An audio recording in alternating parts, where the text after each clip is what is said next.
he gets caught up in all these other shenanigans. Therefore, now he's on a pirate boat in the middle of the ocean.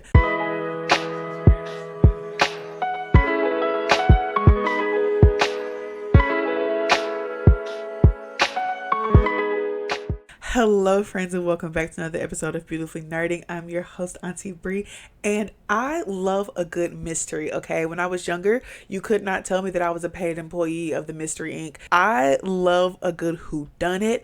I love giving like little breadcrumbs of clues and like figuring out how everything goes together. It just gives me so much joy. So when I found out about Washington Black, I did not originally think that it was going to be a mystery. The trailer was definitely giving period piece love story. There were some difficulties to overcome, but there's nothing that the power of true love can't overcome. And that's really what I thought it was going to be. I thought it was just going to be these two main characters getting together. I did not expect the almost Bridgerton level of drama that we were getting. Everywhere you turn, there is something happening, okay? There's drama with Washington Black. There's trauma with Tana. There's drama with her daddy. There's drama with her suit. Like, there, literally everybody has something going on, which is very indicative of real life. I didn't think we were diving this deep. I recommended y'all to watch it, but I hadn't even watched it yet. And I've only watched 4 episodes so far because I could have watched the whole thing, but it was getting very late. So I was like, let me get some initial thoughts down and let me go talk to the people. This show is so good, and I'm gonna keep it spoiler free. I'm assuming that the main characters end up in the end because like this isn't necessarily the kind of show that gives there will be an unsatisfactory ending. Like, it definitely gives most of the loose ends will be tied up with a very nice bow at the end. It definitely gives limited series. There's only 8 episodes, and it definitely gives one and done. Whatever they decide to do, I'm here for it. I'm gonna watch all the episodes. If they put out more, I'll watch those too.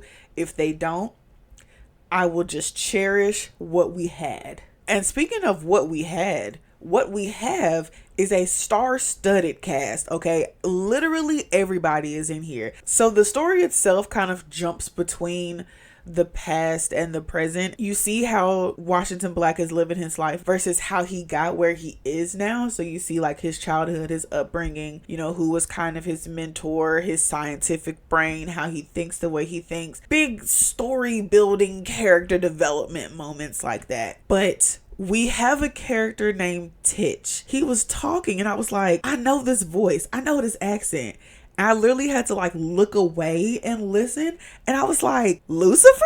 It's literally the guy who plays Lucifer on the show. And I was like, that's so crazy that like his voice just like pierced through like that. And I was like, you know, I know who that is. That's my guy. The story of Washington Black follows a young George Washington Black. He is a slave on a sugarcane plantation in Barbados in 18 something or other. He is on the Wild plantation that's ran by Erasmus Wild, and they get a visit from one of the Wild brothers, Christopher Wild, who goes by Titch. Now, Titch is an abolitionist. He is an inventor, and he has created this flying machine, but he needs a space to work on it a little bit more. So that's why he kind of came home. While he does not agree with the methods that his father and his brother Erasmus are doing, he understands that's where the big bucks are coming in, and he needs assistance. He sees young Wash and he's like, you seem like the perfect size candidate for the person that I need to assist me with this flying machine. Honestly, I thought he was gonna do like a test where he just sent that baby off into the distance.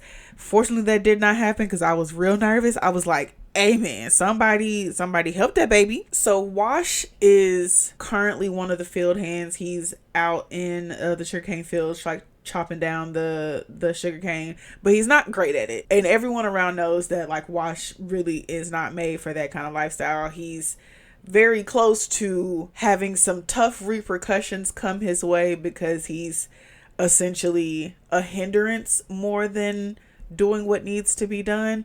But since Titch has kind of, picked him for his kind of scientific assistant. Some of the other enslaved people are a little hesitant, but they know that the field work is not. And fortunately for Titch, Wash has like this amazing mind where like he can see things in his mind's eye that aren't necessarily happening. Like there's a scene in one of the episodes where something is broken and he's like looking at it and like his brain is computing like how to fix it, even though he's never seen anything like that before. I see a piece out of place.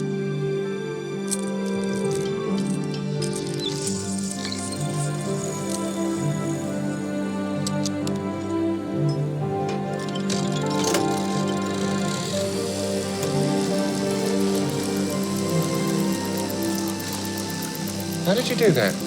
He can draw very well. Like he's just an amazing mind. And everyone's like, yeah, that field work is not meant for you. You are destined for bigger things. And so while we have both Erasmus and Christopher Wilde, they have another brother named Philip.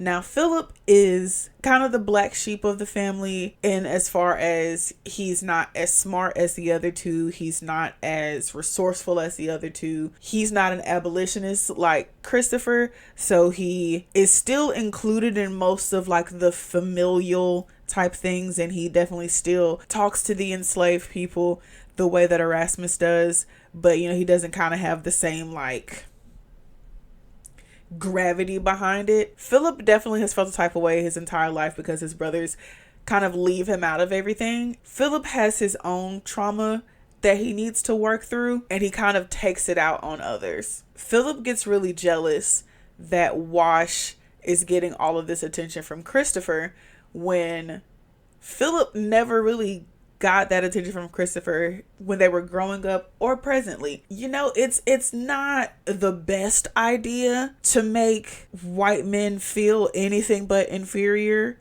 in those time periods. Things go a little off the rails, and Titch and Wash have to run away.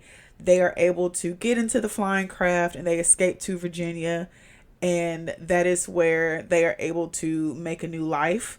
Now, the thing is, we see in the past that Titch and Wash are essentially like helping each other through all of their adventures and whatnot that they're going on. But in present day of the show, Titch isn't there. We don't fully know what Titch's status is. No one says that he's dead. They just said he's gone. And like, I feel like if we were supposed to believe that he died, they would have said he died, he's dead. It's like in other TV shows, if you don't see a body, don't assume that they're dead. And helping Wash in his older years, we have Medwin. And Medwin is played by Sterling K. Brown, and he is the owner and operator of the boarding house and kind of like the mayor of Halifax, Virginia, which is where Wash is now. And he just kind of is that bridge between black folks and white folks that kind of keeps everything as copacetic as possible. Because this is the 1800s, so like there's only so much we can ask for. Now on the other side, we have Tana. So Tana is the daughter of Mr. Goff. He is an author, scientist. They have to leave Europe to come to America because Tana announced her true identity to the world and kind of ruined their prospects for her marriage. Mr. Goff is not making quite as much money as he needs to. They're kind of a bit in ruin. You know, those are the times where arranged marriages are all the thing. But Tana was like, I don't want to marry him. And her daddy was like, well, you're gonna. And she was like, bet. The big announcement was that Tana is actually black. Her mom was a native to the Solomon Islands, and she was born there with her mom. To white people, she does look white. Even in the show, like Wash says that like she's not really white, and Miss Angie is like, we can tell our own. Wait, I know this girl. You do? She has a taste for some spices you only find in my shop. I bought some by the house. It's Tana. Nice her. Hey, this is your fancy girl? Well, yes, but she's not white. And this is news, how? Maybe she can fool these other people, but black folks know their own. And like looking at her, like you can tell she a little spicy white. She definitely is fair enough to be able to get by. Tana announced that she is technically a black woman. Her prospect for marriage in Europe was like, absolutely not. So they had to leave to come to America to try to make a new life for themselves. But what Tana didn't know is that her dad had already arranged another person for her to marry in America. And she's like, why would you do this? It's supposed to be a fresh start for us. Her dad is like, this is a fresh start, and we still need some money. Like, how do you think we got these arrangements? I told him that you were coming to marry him. Like, how do you think we got this whole house? Yeah, no, like when you say it like that, 2 + 2 does equal 4. Like, that make a whole lot of sense. Tana and Wash kind of cross eyes at the docks when they very first meet. They kind of have that, you know, love at first sight type of thing, which is why I thought originally this was going to be just a star-crossed lovers, but we're on different sides. I thought it was going to be just a straight Romeo and Juliet story, but it is so much deeper than that, and I love it so much. I love how much we are learning about other characters and all of their struggles. Like, we get to learn about how Medwin became the owner and operator of the boarding house, because he only got there a couple of years ago. So it's like, how did you get all the way up here? And we get to figure out how that happened. And it's so interesting to hear about all of these stories and all the intricacies. And I'm really enjoying myself. Think like Supernatural season 1. They're trying to figure out the mystery of what happened to their father. So you have a main story point that you're trying to achieve, but there's all these things along the way, and then you have a monster of the week each episode. You have your main story, you have your character development, and then you also have like this other like through line piece that like keeps changing every week, because the through line is that they hunt monsters. That's kind of what it made me think of while I was watching Washington Black. Like, not necessarily supernatural in that aspect of like they're supernatural beings. You have your main plot line, Washington Black is running from his past, and then you have your character development of all these other players around him, including Washington Black, and then you have your piece that's changing every week or every episode, because they literally all dropped at once. Okay, now we get more information about Wash. Now we get more information about Tana. Now we get more information about John. Now we get more. It's so good, and I'm excited to see how all of this will come together in the penultimate and the final episode, because I feel like we're diving into different seemingly side characters' stories in each of the episodes. And usually when a story is told that way, that means that everything is going to come together at the end of like how all these different pieces moved into place to get to this one ultimate setting that we're at. Like, I recently saw the filmmaker thing. He was talking about your story should go, this happens, therefore this happens, therefore this happens, instead of just this happens and then this happens and then this happens, because it makes no sense to the characters, because it's just like, well, why did that happen? Like, you know, you have to have that why, which is the therefore versus and then.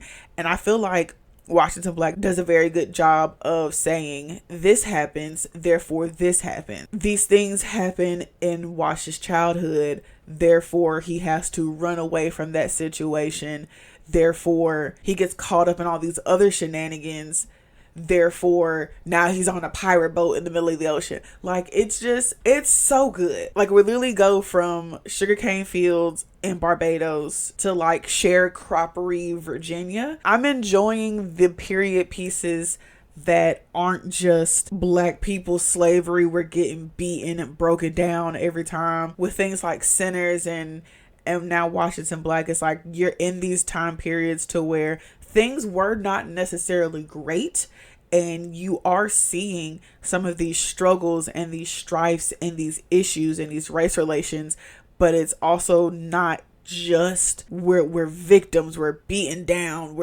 it's so much more than that, and it's so much more complex. I think that makes all of this that much more enjoyable, because it's not just a story of like, here's this pain, here's this hurt. Like, it's a complex story. It's something that everyone can enjoy. Like, it's a story of revenge, but it's also a story of love, and it's a story of triumph and self-discovery. There's so much going on within this show, and I'm elated. Like, I tried to fold my clothes while I was watching the show, and that went terribly. Like, it took me all 4 episodes just to get the stuff that was on my bed. Like, it was bad. I was locked in. And And that's what you want. Like, you want a show that has you watching, that makes you think, that has you think like, okay, so this was here and he did that and they did this and da da da da. It's so good, and I still have 4 more episodes. I'm so glad I did not rush to finish all of this, so now I can like take my time, fully enjoy it. I was able to talk to y'all about it and start these conversations, because I'm gonna need people to talk about this show with, because I already have lots of questions and comments and concerns and theories and all the things. I need my peoples. So if you all have watched the show already, please leave a comment down below what you thought about it, some things that stood out to you, maybe some theories that you might have of your own. Don't forget to like this video, share with all of your friends. If you've made it to the end and you have not subscribed to the channel already, please go ahead and do that for me, please. And I'll catch y'all then. Bye.